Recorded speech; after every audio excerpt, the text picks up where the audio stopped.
ലോക്സഭാ തെരഞ്ഞെടുപ്പിൽ വലിയ തിരിച്ചടിയാണ് CPM-നും LDF-നും ഉണ്ടായത്. 2019 സംഭവിച്ച അതേ തിരിച്ചടി തന്നെയാണ് 5 വർഷത്തിന് ശേഷം 2024 ഉണ്ടായതെന്നാണ് ആശങ്ക ഉയർത്തുന്നത്. 2019 തോൽവിയുടെ കാരണം പഠിച്ച് വീഴ്ചകൾ പരിഹരിക്കുമെന്നാണ് CPM പറഞ്ഞത്. എന്നാൽ 5 വർഷത്തിന് ശേഷവും അതിൽ പരിഹാരമൊന്നും കണ്ടെത്താൻ സാധിച്ചിട്ടില്ല. അതാണ് 2024 ലോക്സഭാ തെരഞ്ഞെടുപ്പിലെ കനത്ത തോൽവി സൂചിപ്പിക്കുന്നത്. തോൽവിക്ക് കാരണം ഇടതുപക്ഷ സൈബർ പോരാളികളാണെന്ന പ്രസ്താവനയുമായി കഴിഞ്ഞ ദിവസമാണ് CPM നേതാവ് MV ജയരാജൻ രംഗത്ത് വന്നത്.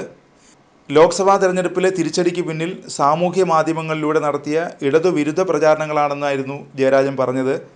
യുവാക്കൾ സാമൂഹ്യ മാധ്യമങ്ങൾ മാത്രം നോക്കിയതിൻ്റെ ദുരന്തം തെരഞ്ഞെടുപ്പിൽ പാർട്ടിക്കുണ്ടായി. സാമൂഹ്യ മാധ്യമങ്ങളിലെ ഇടതുപക്ഷ അനുകൂല ഗ്രൂപ്പുകളെ വിലക്കെടുക്കുന്നുണ്ട്. ചെങ്കോട്ട, പോരാളി ഷാജി തുടങ്ങിയ ഗ്രൂപ്പുകളുടെ അഡ്മിന്മാർ വിലയ്ക്ക് വാങ്ങപ്പെടുന്നുണ്ട്. ആദ്യം ഇത്തരം ഗ്രൂപ്പുകളിൽ ഇടതുപക്ഷ അനുകൂലമായ വാർത്തകൾ വരുമെങ്കിലും പിന്നീട് ഇടതുവിരുദ്ധ പോസ്റ്റുകൾ വരും.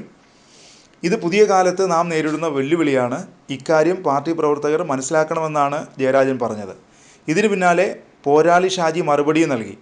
അങ്ങാടിയിൽ തോറ്റതിന് അമ്മയുടെ നെഞ്ചത്തേക്കല്ല കയറേണ്ടതെന്ന തലക്കെട്ടിലാണ് പോരാളി ഷാജി പേജിൽ ജയരാജന് അക്കമിട്ട് മറുപടി നൽകിയിരിക്കുന്നത്.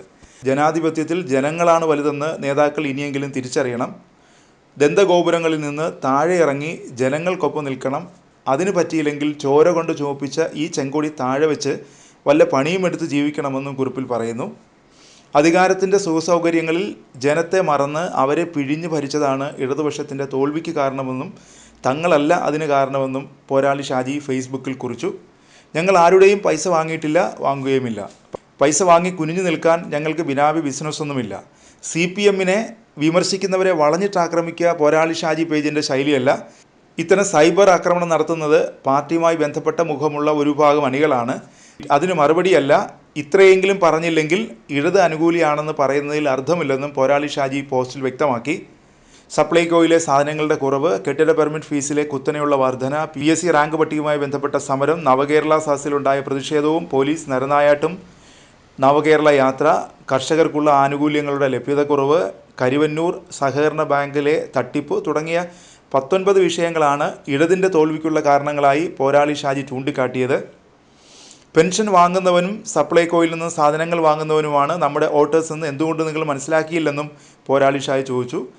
ബംഗാളിലെ ഭരണ തുടർച്ച ആസ്വദിച്ച് മണിമാളികകളിൽ സുഖവസിച്ച ഒരു കൂട്ടം നേതാക്കളുടെ പഴയ കഥകളൊക്കെ മൊഴിമാറ്റം നടത്തി അറിയുന്നത് നല്ലതാണെന്നും പോരാളി ഷാജി ഓർമ്മിപ്പിച്ചു.